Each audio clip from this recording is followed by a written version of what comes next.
सरयू राय हमारे साथ हैं। झारखंड में सर कांग्रेस का कैश कांड सामने आया, उसके बाद अनूप सिंह ने, जो कांग्रेस के विधायक हैं, प्राथमिकी दर्ज कराने चले गए। ये भी दावा किया कि उनको और कांग्रेस के अन्य विधायकों को भी जो है ऑफर दिया जा रहा था 10-10 करोड़ का। लेकिन उन्हीं के पार्टी के एमएलए हैं उमाशंकर अकेला, जो कह रहे हैं कि तीनों विधायक बेकसूर हैं, 3 विधायक में सरकार नहीं गिरती है, और अनूप सिंह पर ही सवाल उठा रहे हैं। अब अकेला जी की बात में दम नहीं, ऐसा नहीं कहा जा सकता है। इनके 3 विधायक पकड़े गए, इसमें कोई संदेह नहीं है।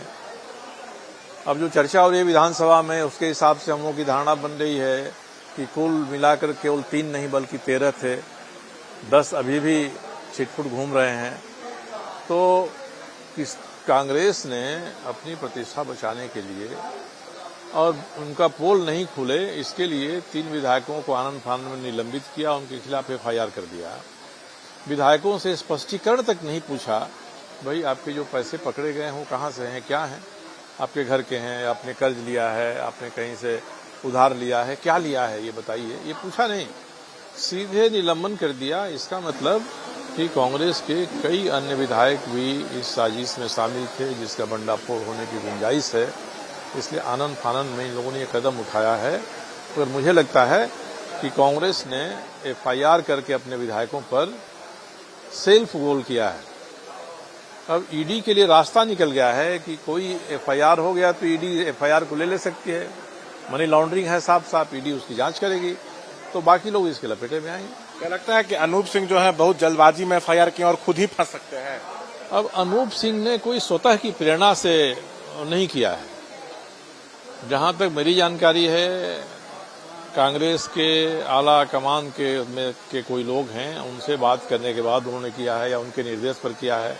सीधे नाम कोई केसी वेणुगोपाल नाम के नेता हैं कांग्रेस के, उन्होंने दबाव डाला है कि आप एफआईआर करिए, तो अपने किसी सदस्य पर वो दबाव डालेंगे, उससे बहुत आग्रह करेंगे, तो एफआईआर नहीं करें कोई कारण नहीं है।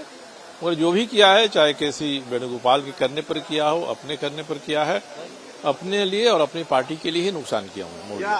झारखंड सरकार का आपको भविष्य क्या लग रहा है? हेमंत पर खुद खनन लीज का आरोप लग रहा है, बार बार चुनाव आयोग में बुलाया जा रहा है, उनके विधायक प्रतिनिधि को ईडी ने गिरफ्तार किया, अब उनके मीडिया एडवाइजर को सम्मन जारी किया ईडी ने पूछताछ के लिए। तो झारखंड सरकार का भविष्य क्या लग रहा है? देखिए, मुख्यमंत्री जी पर जो खनन अनियमितता का आरोप लगा है, मैंने पहले कहा था कि इसमें कोई दम नहीं है, और इसमें चुनाव आयोग के सामने ये जो कहना होगा कहेंगे।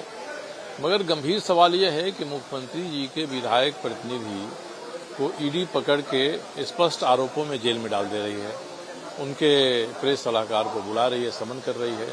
इसके बारे में तो मुख्यमंत्री जी को साफ साफ बोलना चाहिए, क्योंकि विधायक का प्रतिनिधि होता है, उसकी अपनी कोई हैसियत नहीं होती है, उसके शक्ति का स्रोत मुख्यमंत्री और विधायक ही हैं।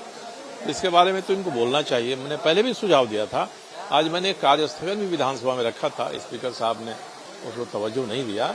उसमें भी मैंने कहा था कि 3 विधायकों का कलकत्ता में गिरफ्तार होना, मुख्यमंत्री के प्रेस सलाहकार को ईडी का बुलाना, इनके विधायक प्रतिनिधि का ईडी द्वारा गिरफ्तार किया जाना, ये ऐसी चीजें हैं जिनके बारे में मुख्यमंत्री जी स्पष्ट बोलेंगे, उनकी छवि अच्छी बनेगी। होगा कि नहीं साहब ये संज्ञान ले रहे हैं इन चीजों का, चुप रहेंगे तो कहा जाए कि मौनम स्वीकार लक्षणम, ये सब कुछ स्वीकार कर रहे हैं। इसलिए मेरा विनम्र आग्रह पहले भी था, आज भी है, कल भी रहेगा कि मुख्यमंत्री जी इस पर अपना एक स्पष्ट बयान दें। सरकार चलेगी या गिर जाएगी, क्या लग रहा है? नहीं, देखिए, सरकार पर भी कोई खतरा नहीं है, आज भी स्पष्ट बहुमत है। 3 विधायक अगर चले भी गए तब भी 45 लोगों का सीधा समर्थन है, परोक्ष में एक आध और लोग हैं वो समर्थन कर सकते हैं। सरकार गिरने की कोई गुंजाइश नहीं है, मगर सरकार गिरने की गुंजाइश तभी बनेगी जब 13 में से 10 जो छिटके हैं वो भी इकट्ठा हो जाएंगे और कोई साफ साफ निर्णय लेंगे। कुल मिलाकर मुझे लगता है कि झारखंड की राजनीति, झारखंड एक बार फिर से राष्ट्रपति शासन को आमंत्रित कर रही है। साफ तौर से यहाँ कह रहे हैं कि सरयू राय कि झारखंड में राष्ट्रपति शासन लग सकता है। कैमरा पर्सन विशाल राय के साथ शशांक कुमार, एबीपी न्यूज, रांची।